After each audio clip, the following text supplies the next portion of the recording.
అదే బైబిల్లో దేవుడు ఎవరు అన్నాడు. అంటే నేనేమో చాలా ఇంటర్వ్యూలో వాళ్ళ క్లారిటీ, ప్యూరిటీ, ష్యూరిటీ లేదు అది ఇది అంటుంటాను కదా. తండ్రి, కుమార, పరిశుద్ధాత్మను గూర్చినటువంటి అద్భుతమైన వివరణ వేదాల నిండా ఉంది. స్క్రీన్ పైన మీరు చూస్తున్నారు, దయచేసి ఈ విషయాన్ని గమనించండి. అగ్ని వలన యజ్ఞమునకు సిద్ధి కలుగును, అగ్ని పుత్ర స్వరూపుడై దేవతల వరకు చేరును, అట్టి అగ్నికి ఆహ్వానము చేయవలెను, మాకు అగ్ని లభించవలెను. ఈ మాట గమనించారా? అగ్ని పుత్ర స్వరూపుడు అంట. అగ్నిపుత్రుడైతే తండ్రి ఎవరు? మరి మీరే చెప్పాలి. క్రీస్తు దేవుడైతే యెహోవా ఎవరు అని అడిగారు కదా. బైబిల్ యొక్క అనేక అవయవాలే ఈ ప్రామాణిక గ్రంథాలన్నీ కూడా బైబిల్ తలగా నియమించబడుతుంది. కారణం ఏమిటంటే ప్రతి గ్రంథములో ఎవరిని గూర్చైతే రాయబడిందో ఆయనను గూర్చిన సర్వ సంపూర్ణత, పరిపూర్ణత బైబిల్ గ్రంథంలో రూపించబడుతుంది. ఈ విషయాన్ని చెప్పండి. అగ్నేపుత్రుడైతే మరి తండ్రి ఎవరు? దీని గురించి వేదం ఇలా సెలవిస్తుంది. చూడండి, అధర్వణ వేదంలో 4వ కాండ 1వ అనువాకం 1వ సూక్తం 2వ మంత్రంలో రాయబడిన మాటను మేము ముందు చదువుతున్నాను. స్క్రీన్ పైన మీకు కనబడుతుంది, దయచేసి మీరు చదివే ప్రయత్నం కూడా చేయండి. ఈ సమస్త సృష్టిని రచించిన వాడు ప్రజాపతి, అతడు తండ్రి అగుచున్నాడు, అతని నుండి నాదం ఆవిర్భవించినది. ఈ మాట గమనించారా?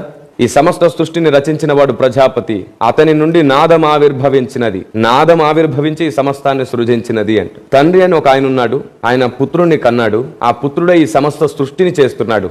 మీరు చెప్పండి, సృష్టిని చేసిన వాణ్ణి దేవుడు అందామా లేదా? సృష్టికర్త అందామా లేదా? అగ్నిపుత్రుడా, నాదం పుత్రుడా, ఎవరో మీరు చెప్పాలి. అసలు ఈ నాదాన్ని కన్న తండ్రి ఎవరు? ఈ అగ్నిని కన్న తండ్రి ఎవరు? మీరే చెప్పాలి. యేసుక్రీస్తు దేవుడైతే యెహోవా ఎవరు అని మీరు ప్రశ్నించారు. చూడండి, నాదము కుమారుడు అంటే అర్థం ఏమిటంటే శబ్దమైన వాడు, వాక్యమైన వాడు అని అర్థం. ఈ విషయాన్ని మనం ఋగ్వేదంలో నుండి చూద్దాం. 8వ అష్టకం 10వ మండలంలోనికి మనం చూద్దాం. మీకు స్క్రీన్ పైన కూడా కనబడుతుంది, దయచేసి చదువుతున్నాను, మీరు కూడా గమనించండి. ఋగ్వేదము 2వ భాగము 10వ మండలం 8వ అష్టకం 1వ అధ్యాయం 5వ అనువాకంలోని 61వ సూక్తం 19వ మంత్రం చదువుతున్నాను, గమనించండి. ద్యులోకమే నా జన్మస్థానము, నేను ఇచ్చటనే నివసింతును, సకల కిరణములు దేవతలను నా వారలే అగుదురు.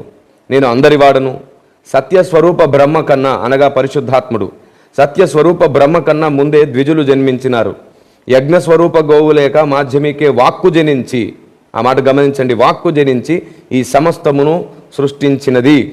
కాబట్టి వాక్కు జనించి ఈ సమస్తాన్ని సృష్టించింది. ఇప్పుడు అగ్ని సమస్తాన్ని సృష్టించిందా? వాక్కు సమస్తాన్ని సృష్టించిందా? అగ్ని ఎవరు? ఈ వాక్కు ఎవరు? వీరిరువురిని కూడా కన్న తండ్రి ఎవరు? మీరు చెప్పాలి.